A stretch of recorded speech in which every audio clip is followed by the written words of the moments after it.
Salju tebal menyelimuti puncak Jungfrau saat penghujung Desember. Taeyong dan Yen sudah siap dengan pakaian musim dingin mereka. Taeyong makin antusias agar istrinya itu semakin hangat. Saat ini mereka berada di stasiun kereta Interlake untuk menuju Jungfrau. Taeyong menggenggam erat tangan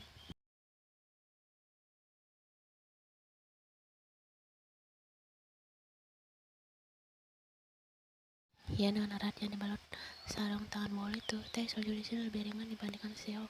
Memang benar, karena sudah dikelilingi oleh pegunungan. Akhirnya mereka masuk ke dalam kereta dan duduk berhadapan. Saat kereta terus melaju, pemandangan di luar hanya diselimuti oleh hamparan salju.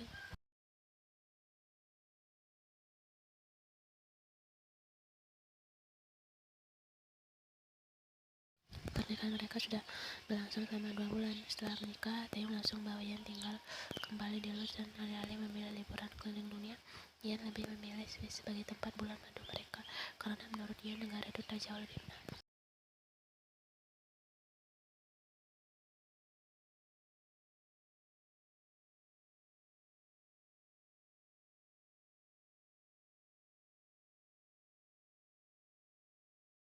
Teh, sepertinya kau cinta mati padaku sekarang, ucap Yen dengan senyuman jenaka.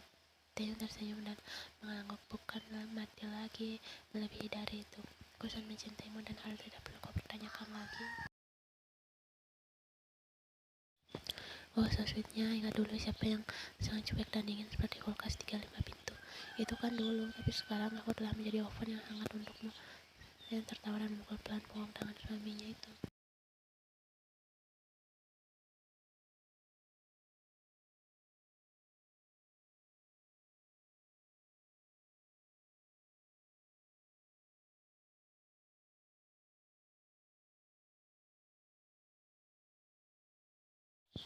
Tema, ya dari raut wajah Ian berubah. Pria itu mengusap tangan istrinya setelah belah tangan Taeyong meraih pipinya dan mengusapnya pelan.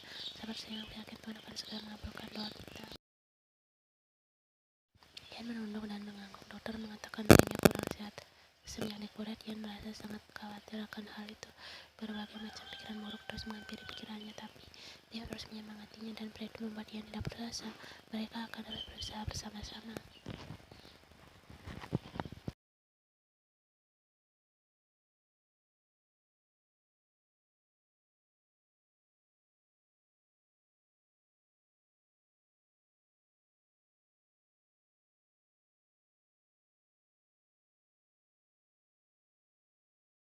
Ian tersenyum dan dia merasa sangat bersyukur memiliki Taeyong sebagai suami yang tepat.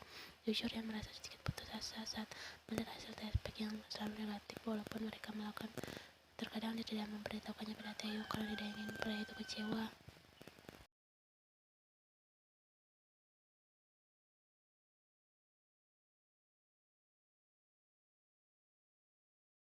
Kereta yang mereka tumpangi terus melaju dan Ian melihat pegunungan Alpen diselimuti salju yang semakin tebal. Ian merasakan pengalaman pergian kali ini sangat menyenangkan.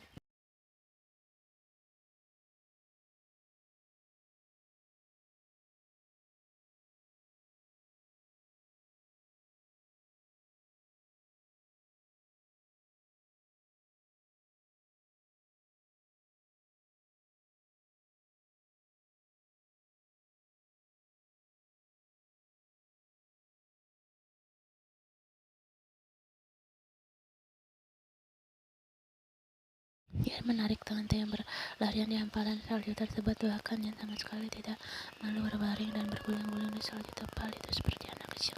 Ian merasa salju di Swiss berbeda dengan di Korea. Wah, ada makin menyenangkan deh, kau harus coba, teriak Ian.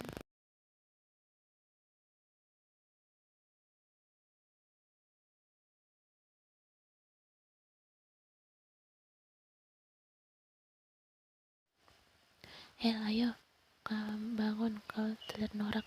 Ian mengeluarkan matanya dan menatap Taeyong dengan pandangan kesal. Terkadang pria itu masih menyimpan sifat-sifat menyebalkan di dalam dirinya. Ya terserah aku lah, aku yang tidur di sini tidak aku anggap suami baru tahu rasa.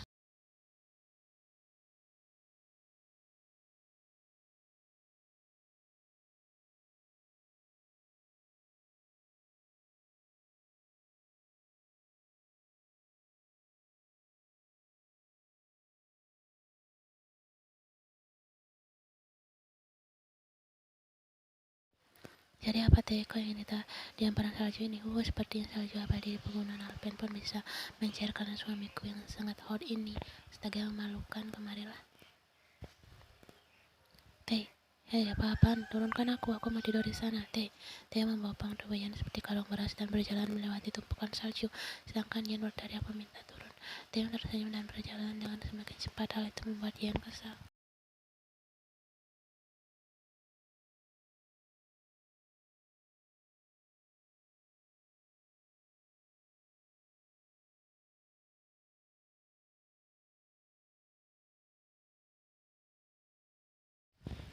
Ian beranjak sebal saat Taeyong kembali dengan 2 cangkir kopi hangat di tangannya. Pria itu tersenyum dan meletakkan cangkir kopi hangat di depan Ian. Gadis itu membawa mukanya malas. Ian melihat hamparan salju di luar sana dan memandangnya sebal. Iya, apakah kau marah? Sudah jelas aku ingin di sana main salju. Kau membawaku ke sini. Taeyong tertawa lalu duduk di hadapan Ian, sedangkan gadis itu meneguk wajahnya kesal.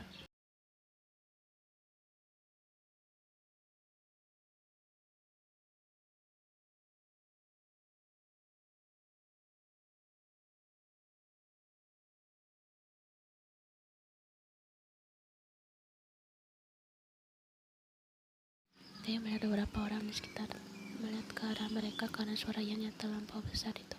Yan minum kopinya dengan sekali teguk hingga tandas. Taeyong tersenyum dan mencubit pipi istrinya itu dengan pelan. Sayang, sebentar lagi kita main ski. Sudahlah, jangan cemberut. Aku bisa mengerjaimu. Tidak ada yang tidak bisa kulakukan oleh suamimu ini. Yan mendesis. Sejak kapan Taeyong menjadi narsis? Yang Yan tahu suaminya dulu sering merendah untuk meroket, namun sekarang menindih untuk dipuji, dan benar berbeda. Mungkin sifat Yan sudah menurun sedikit kepada Taeyong sekarang.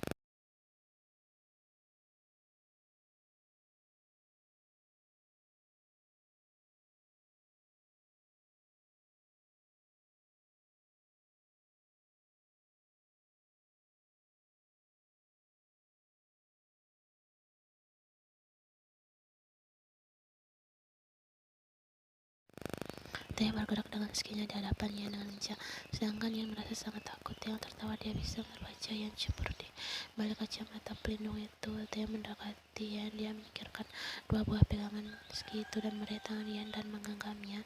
Taeyong menuntun Yan hingga skinya bergerak perlahan.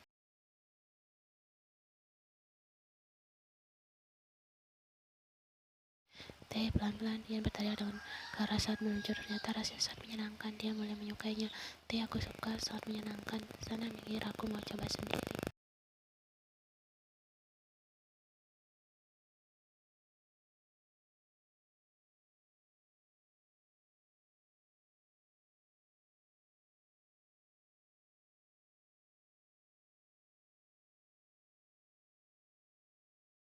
Waktu menjelang malam hari, Taeyong membeli sebuah villa di dekat puncak Jungfrau.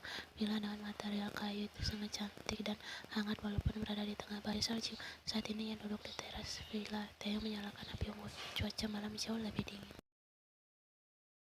Kemudian Taeyong duduk di samping Yan. Dia meraih kedua tangan Yan yang memerah karena kedinginannya mengusapnya secara perlahan. Yan tersenyum melihat betapa perhatiannya Taeyong. Kau bermain ski seperti anak kecil tadi.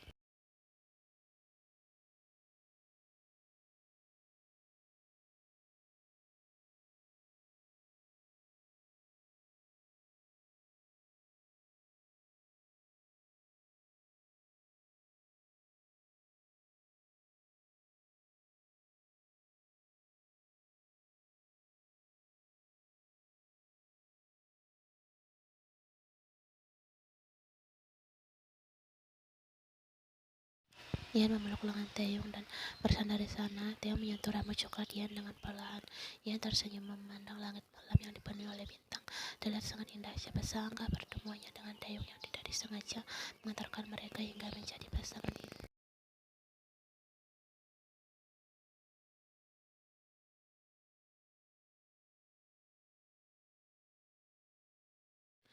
Kau ingat saat aku sering mendekatimu dengan gencar saat kita pertama kali bertemu? Tentu aku ingat, bahkan aku yang sekedar mengusirmu karena merasa jijik.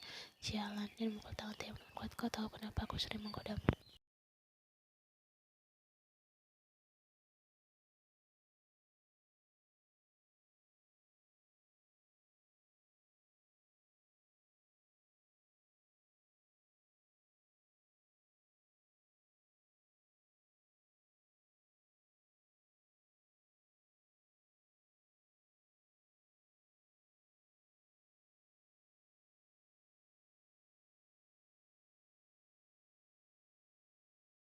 Kau benar, aku sangat mencintaimu walaupun tak bisa masak nasi dengan benar. Jika kau mau cari lain mudah sih, tapi tidak akan ada yang sepertimu. Ia tersenyum kemudian memasang wajah datarnya. Jika berani selingkuh, Taeyong mendaur salibnya kasar, mencamannya saat mengerikan. Dia tersenyum lalu mengelus rambut dia dengan lembut.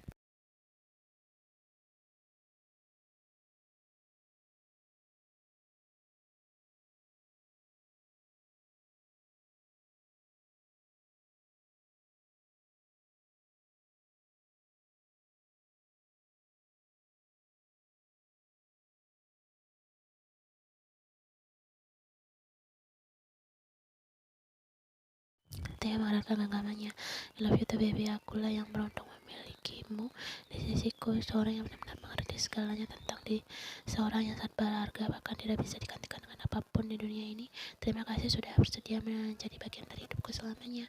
Ia tersenyum dan menyuruh wajah tampan itu dan mencup bibir Taeyong singkat.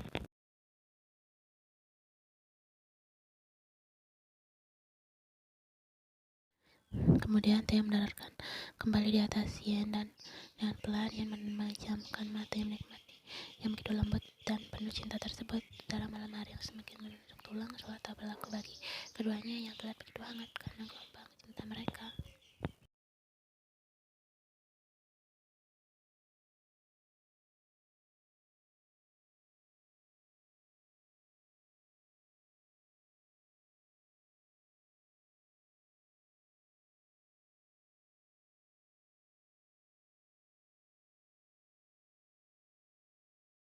Ian menjamkan mata dan menarik nafas dan menghembuskannya perlahan. Dia tidak berani membuka mata untuk melihat hasil di tangannya. Sudah berkali-kali dia kena prank kurang ajar tersebut. Sudah mual, ternyata hanya masuk angin. Kali ini Ian sangat berharap doanya terkabul. Sudah 6 bulan mereka menikah, baik Ian maupun Taeyong sangat mengharapkan kehadiran buah hati di antara mereka.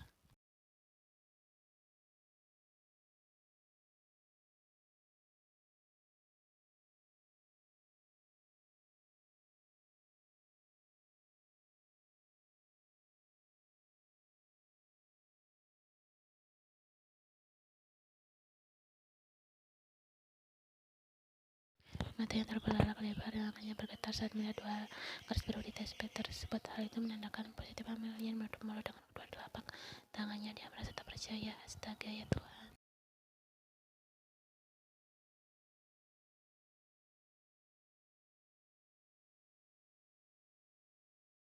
Ian berteriak dengan keras, bahkan ia sampai berlari dari kamar mandi menuju ruang tamu. Taeyong sedang menyelesaikan lukisannya. Tanpa pikir panjang, Ian langsung memeluk suaminya dari belakang sampai kuasi tangan Taeyong meleset dan lukisan itu tercoret.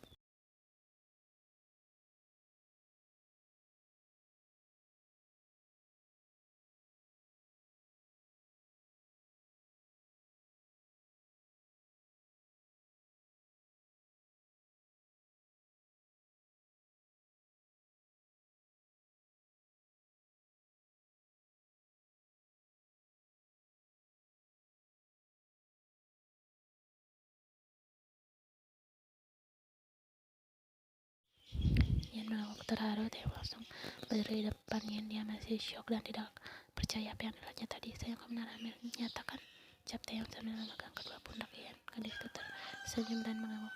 Ya, aku hamil anak kita.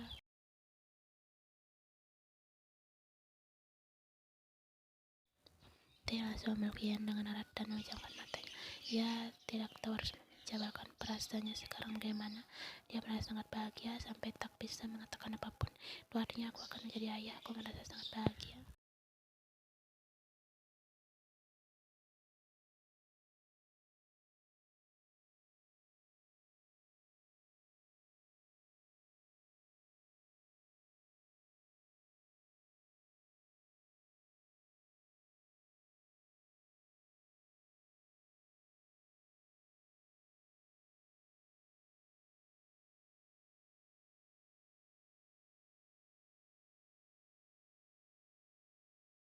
Kemudian Taeyong beralih menyentuh perut Ian dengan pelan. Dia tertegun saat mengetahui ada kehidupan baru di sana. Taeyong mengusap perut rata itu dengan penuh perasaan. Ian meletakkan tangannya di atas tangan Taeyong.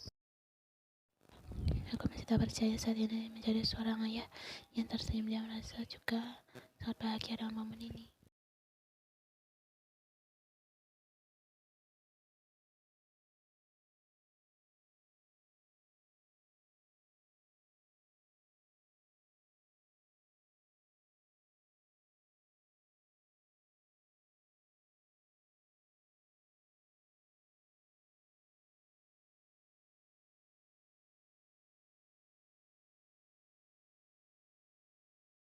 Kita harus ke dokter sekarang, sayang. Aku harus memastikan bayinya baik-baik saja. Ayo kita pergi sekarang. Theo sudah menarik tangan Yente, tapi lukisanmu bukankah minggu depan ada permanen? Kejadian Theo tersenyum dan menggeleng. Itu sama sekali tak penting, aku tidak jadi ikut. Aku harus menemani kau di rumah, jadi sekarang kita ke dokter, oke? Theo, tapi pamerannya besar.